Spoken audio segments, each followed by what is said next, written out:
Pour elle et les proches de Gaspard Ulliel, c'était la seule chose à faire après sa mort brutale en 2022.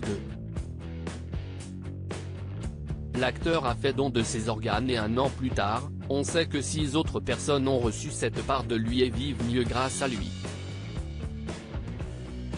La vie de Gaël Pietri a basculé le 19 janvier 2022, quand Gaspard Ulliel, le père de leur fils Orso, a perdu la sienne après un accident de ski en Savoie. À 37 ans, le comédien talentueux qui avait remporté en 2017 le César du meilleur acteur pour Juste la fin du monde, a rendu son dernier souffle. Pour se reconstruire après le drame, celle qui a été la dernière compagne de l'acteur a écrit un livre, Le temps de te dire adieu, édition Grasset. Dans les colonnes du Parisien, elle est revenue sur cette thérapie littéraire ainsi que l'immense héritage que laisse l'homme qu'elle a aimé, et qui est loin d'être seulement artistique. De Gaspard Ulliel, on se souviendra des performances magnifiques et de son visage aux traits si bien dessinés. Mais pas seulement. En perdant la vie de façon accidentelle à un si jeune âge, Gaspard Ulliel était devenu un donneur potentiel. Ce que ses proches ont accepté de faire. Dans son livre, Gaël Pietri raconte ainsi que faire don de ses organes était la seule chose à faire, ce qu'elle développe dans Le Parisien, c'était une évidence pour ses parents et moi.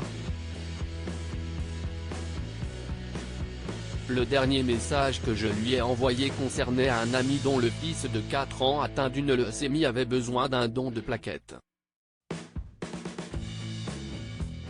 Grâce à Gaspard, 6 personnes vivent, car les greffes ont marché.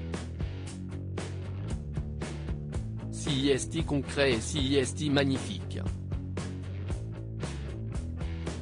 En interview pour le magazine Elle au mois d'avril dernier, Gaël Pietri révélait déjà, 6 personnes aujourd'hui sont en vie ou vivent mieux grâce à Gaspard, CIST fou non, CIST beau.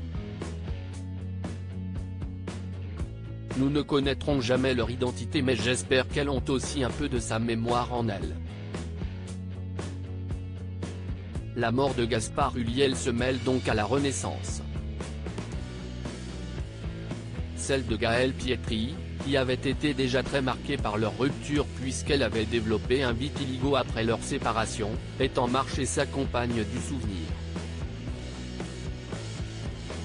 Car si elle tourne les pages de son livre, cela n'est pas sans rien ce qu'elle a vécu et comment elle transmet le souvenir de cet homme à son fils Orso, 7 ans, qui aimerait devenir acteur et réalisateur.